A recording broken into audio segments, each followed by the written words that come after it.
My name is Dagmara Bożek. I work for Institute of Geophysics, Polish Academy of Sciences in Warsaw, in Poland.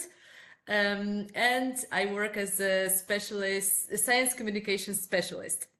So our main character of today's classes, the polar bear, is a very nice guy, I must admit. Because we had some encounters during my stay on Spitsbergen, because I worked for Polish polar station Hornsund for a whole year. So I had an opportunity to see this beautiful animal, even if it's dangerous, but beautiful as well. So you will have an opportunity to watch some photos concerning the polar bear, like this one, for example. Oh, yeah. It was made on Spitsbergen, the southern part, very close to the Polish scientific base, near the Hornsund area. So, as you can see, it's quite huge. It's a male polar bear. Why male? Because they are bigger than the females and have more thick necks.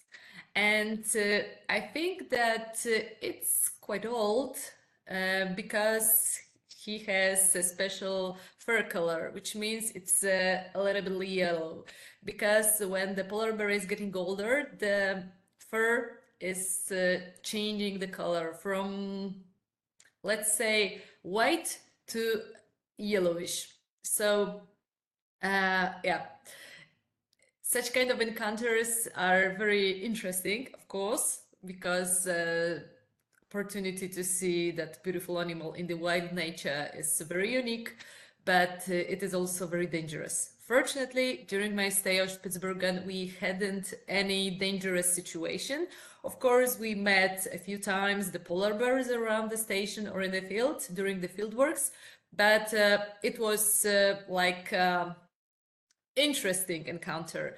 The animal were eager to watch us, but he or she didn't attack us. So that was nice.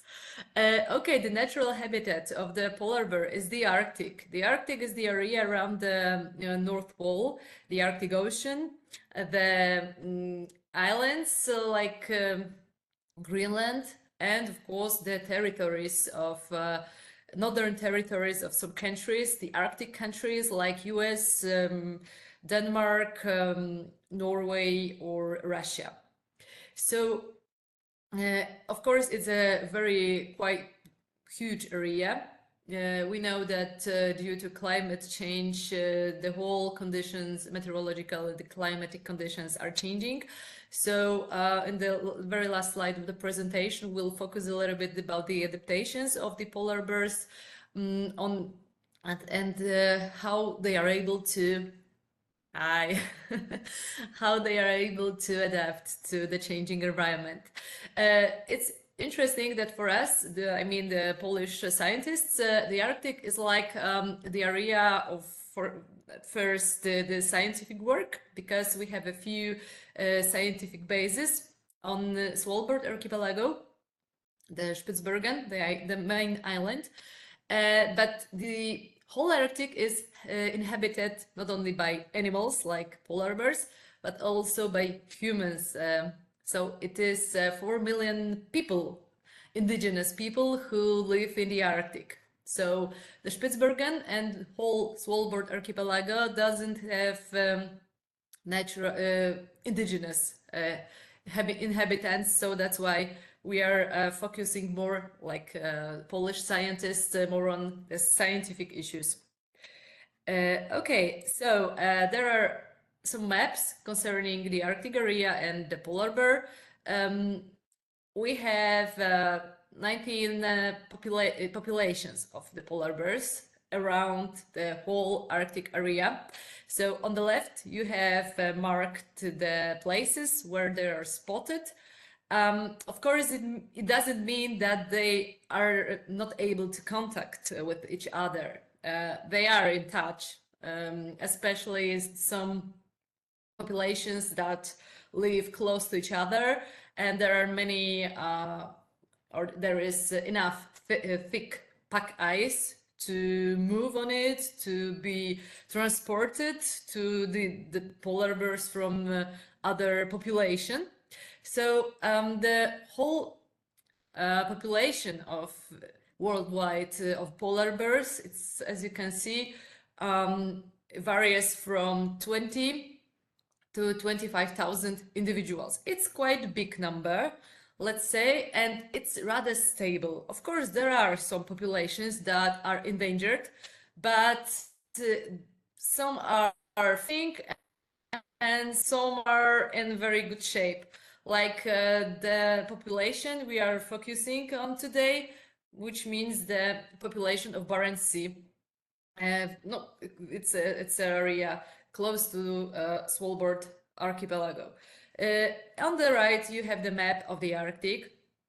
So of course, we can see now where exactly the Arctic areas are located, and of course, that areas are also typical for the polar bears. It's their natural habitat. So we have the Barents Sea population, as I said. So there is a very nice map on which it's the Spitsbergen, the main island of Svalbard archipelago. The Polish polar station Horsund, where I worked, is located in the southern part of the island. So that population is rather stable. For example, the Norwegian Polar Institute investigates the polar bear's life and habits regularly. They have many monitoring programs, and thanks to the data obtained, we know that the polar bears that are living in the Svalbard area are in a good shape, are in a good condition. So it's very, very nice information. Of course, they are affected by the climatic changes, but as the other animals living in the Arctic, but they are able to adapt somehow. So on the map, you can see nice blue lines, which are the directions of the polar bear movements around the archipelago. Polar bears are very dependent on the sea ice. So the sea ice you have in the top of the map in white color. So the more ice pack, the more polar bears observed in specific area.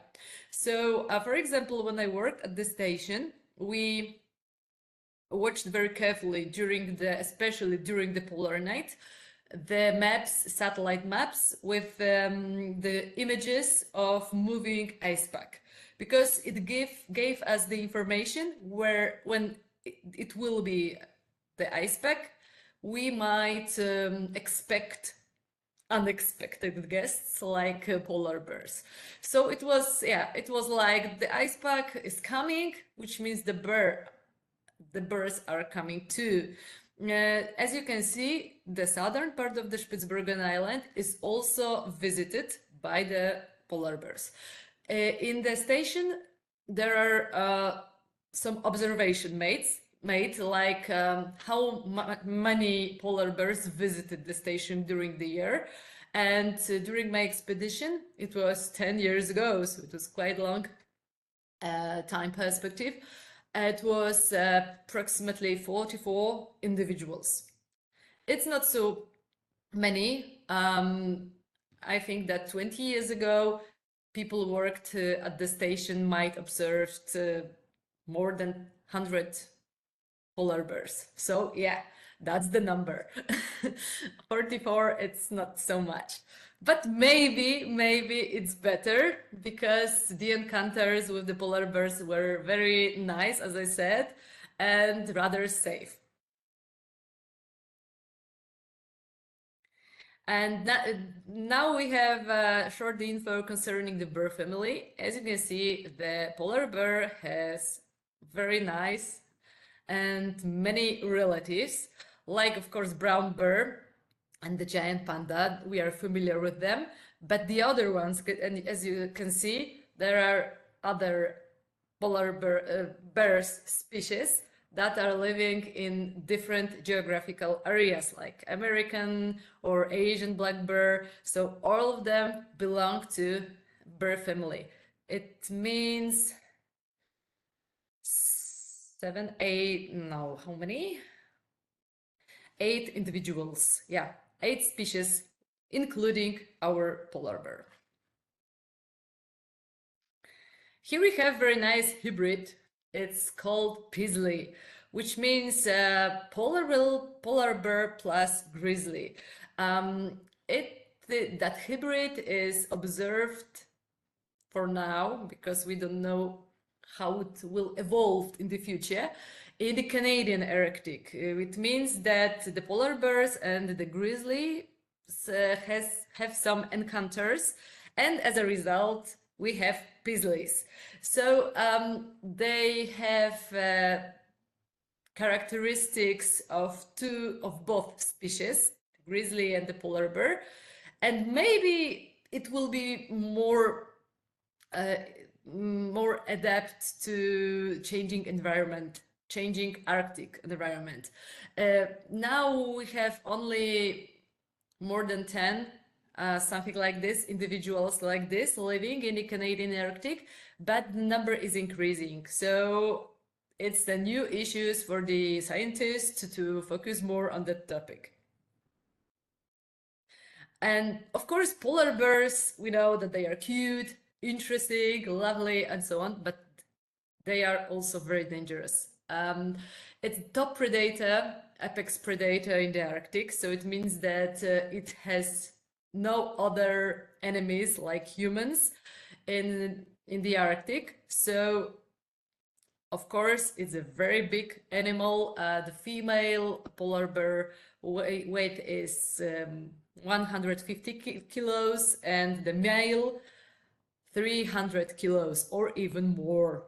So it's very big, very strong, and very dangerous. So every person who works on Svalbard archipelago is obliged to use the firearms protection against the polar bears, of course, when there is danger, when they are in danger.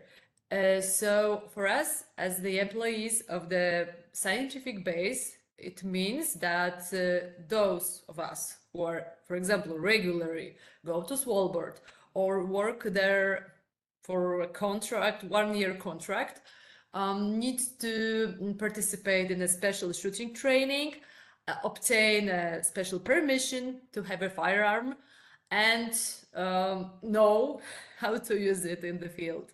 So that's why when we were going to the field, even if very close area to the station, we needed to, that was necessary to have the pistol or the gun against the polar bears. Fortunately, as I said, there were no dangerous situation like where we were forced to use the firearms against the polar bears. But of course, it's like the way of protection. Very important information is that the polar bears are protected. It's a species under a special protection from 70s. So it means that only when human is in danger, he or she is obliged to use the firearm. Only in such kind of situations. Snowmobiles are the main means of transport in the Arctic. Of course, we have other ones, but yeah, to transport cargo, to go to field works, or just go somewhere for a short trip. It's very useful, but of course, it is scary a little bit to the wild animals. The polar bears are not sprinters. They are huge.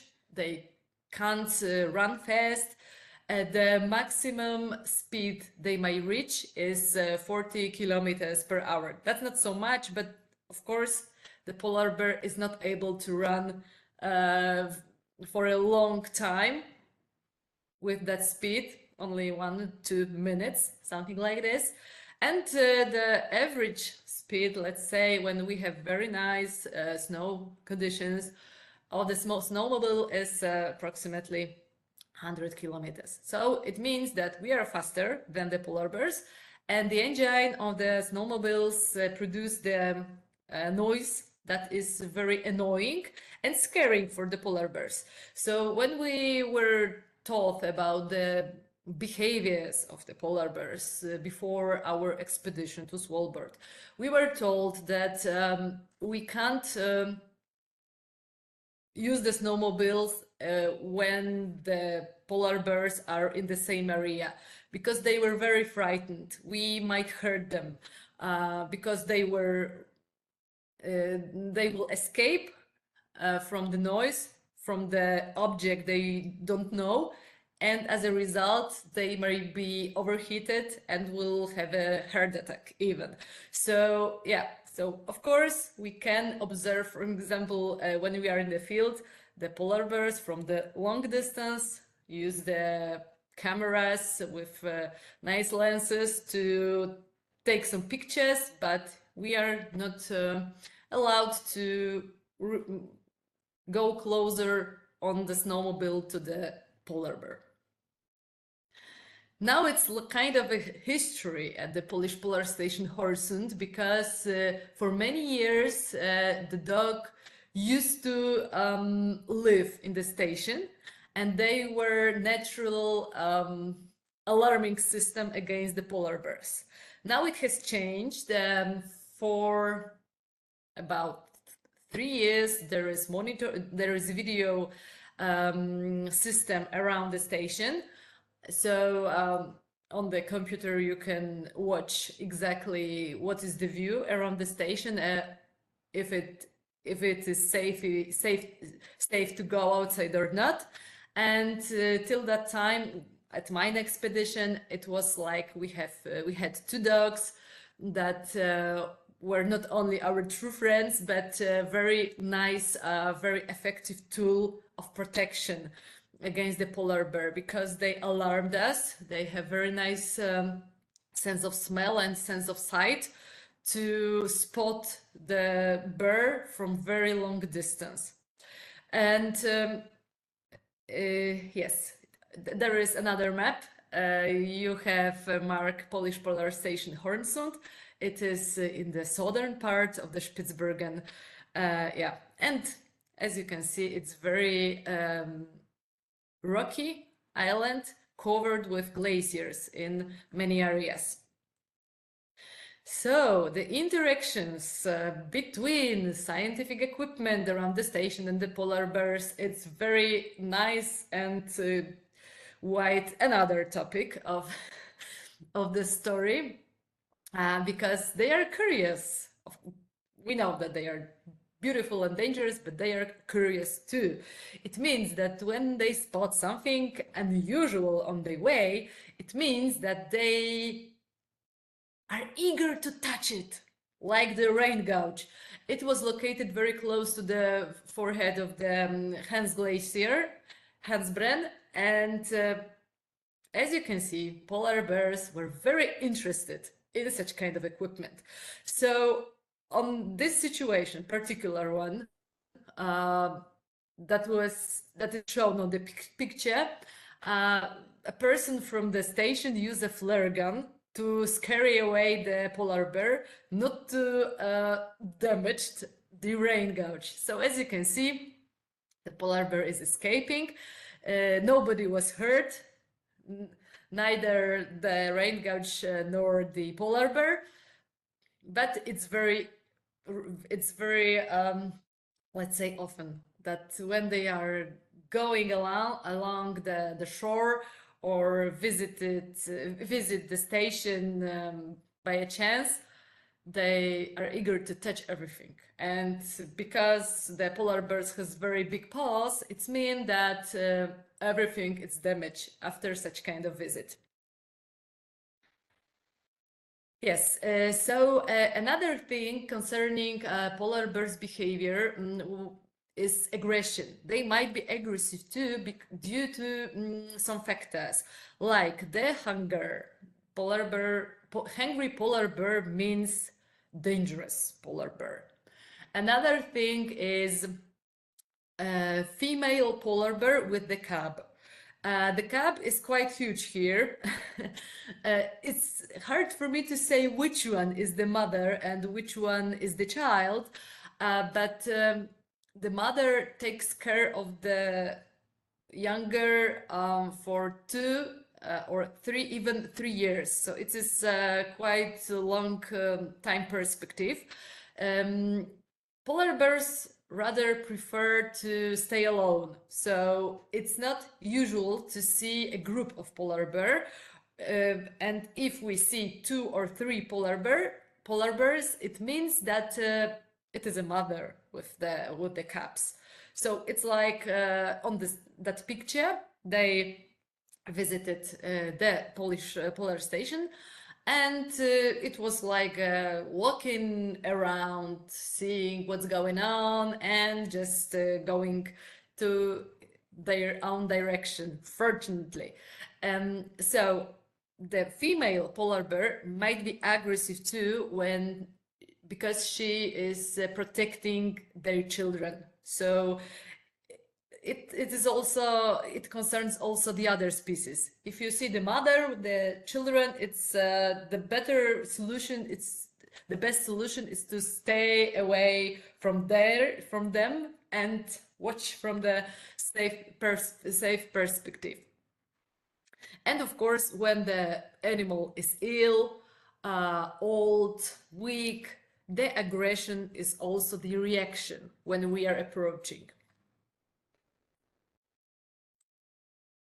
Some kinds of adaptations concerning polar bears. It's like, for example, the still hunting, when the polar bear might patiently wait for the prey, for the seal, of course, because it's his favorite food, to catch it.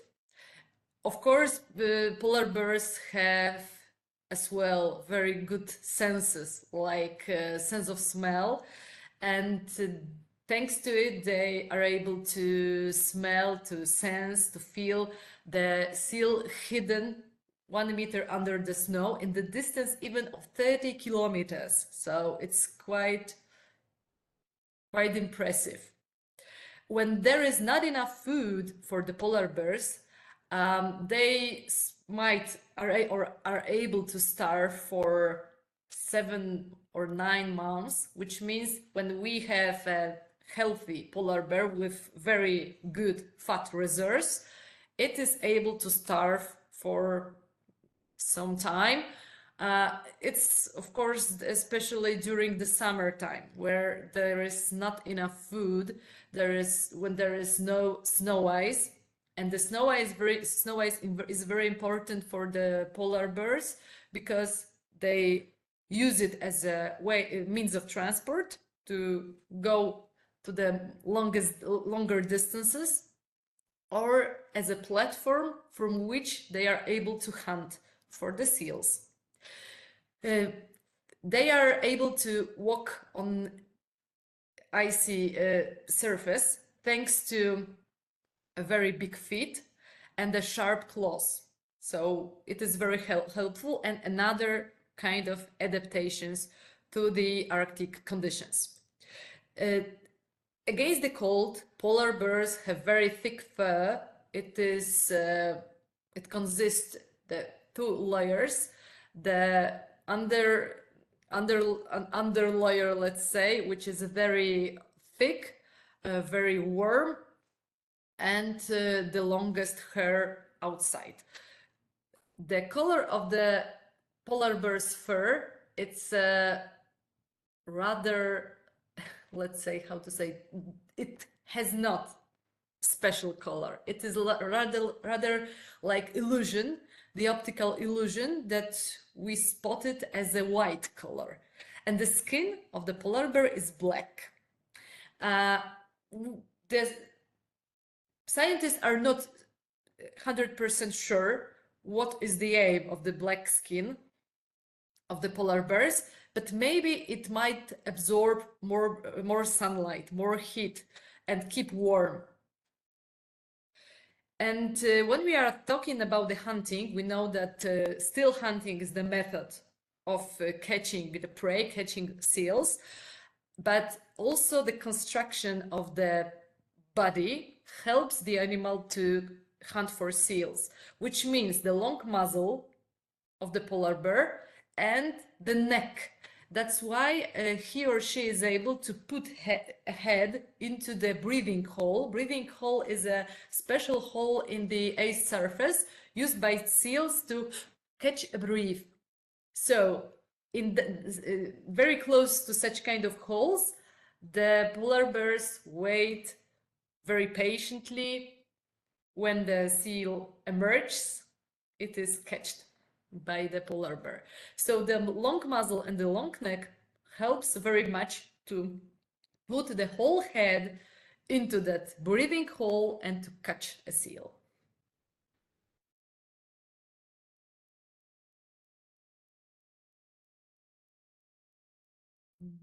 Okay, so how about the sleeping during the winter time? Because we know that brown bears, for example, are able to hibernate during the winter. And in case of the polar bears, it's a little bit different because they don't go to sleep for a couple of months. It's like it's like a regular um, nap that take every polar bear regularly, but it's not a long winter hibernation. Uh, Only when we are talking about the pregnant females, they are able to hibernate. And it is also a kind of adaptations due to the pregnancy.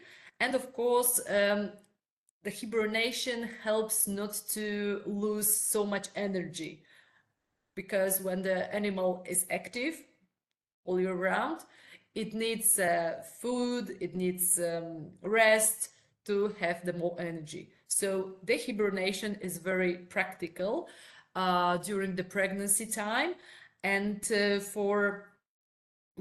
be better prepared for it. Of course, the pregnant female who expected the children, the cubs, prepares for it like she eats a lot during the summertime, and in the autumn, it means the September, she digs snowden in safe areas. She knows very well where to find it, and in the then dig it in the snow. She waits patiently for a couple of months to give birth to their cubs, and she uh, she is in a state of the hibernation. So when we are talking about the sleep in case of polar bear, it means that only it is connected only with the pregnant females. It's a kind of hibernation. How about the diet? We know the seals are the main and favorite food. It's like something obvious. But what to do when there is not enough food, especially during the summertime? So, for example, the plants are not a bad option. The same is with birds, bird eggs, other animals like foxes, but rather dead animals. Dead whales are very good option for the polar bears, and it is one of the very rare moments when we can observe a few polar bears in the same time in the same area. Because as we know, those animals prefer to stay rather alone, not with other individuals. So that whales, yeah, nice option to eat something and waste rubbish. It means that the polar bears go closer and closer to the villages located in the Arctic, which unfortunately cause some conflicts with the people living in such kind of places in the Arctic, but searching for food close to the humans' homes, is very easy option. And sometimes it's the only solution not to starve and not to die of hunger.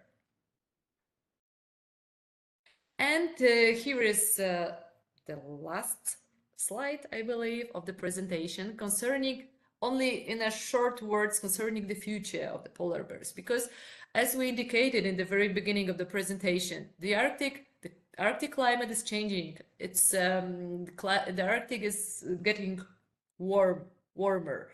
The satellite videos, the satellite images show that the sea ice in the Arctic is shrinking from year by year.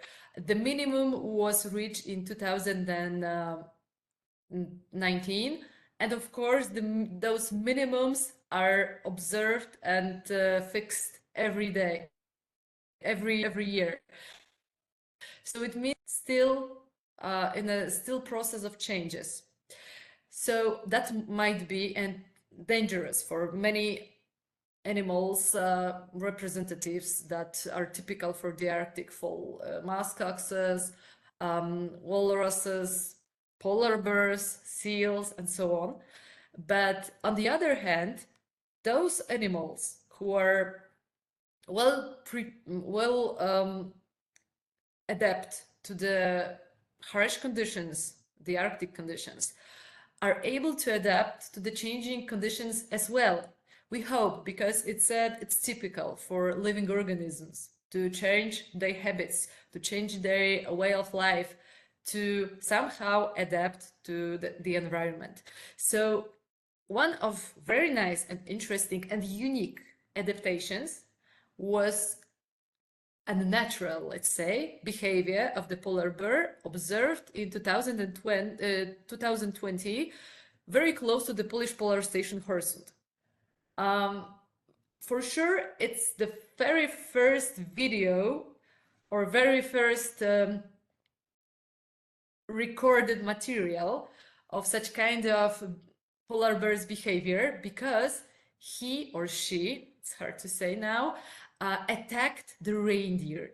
It's not usual for that kind of animals, because the reindeers are too fast for the polar bears. But the polar bear used special hunting technique. What it did? The station is located close to the shore of the Hornsund Fjord. Very close to the shore, there are some rocks. That is a natural trap, and the polar bear forced the reindeer to escape towards those rocks. And it means that the reindeer had no way of escape. On the left, on the one side, there was the sea, the Hornsund Fjord, the rocks, and the shore with standing polar bear. So, because the polar bears are very good swimmers, it was able to swim towards the reindeer and attacked him.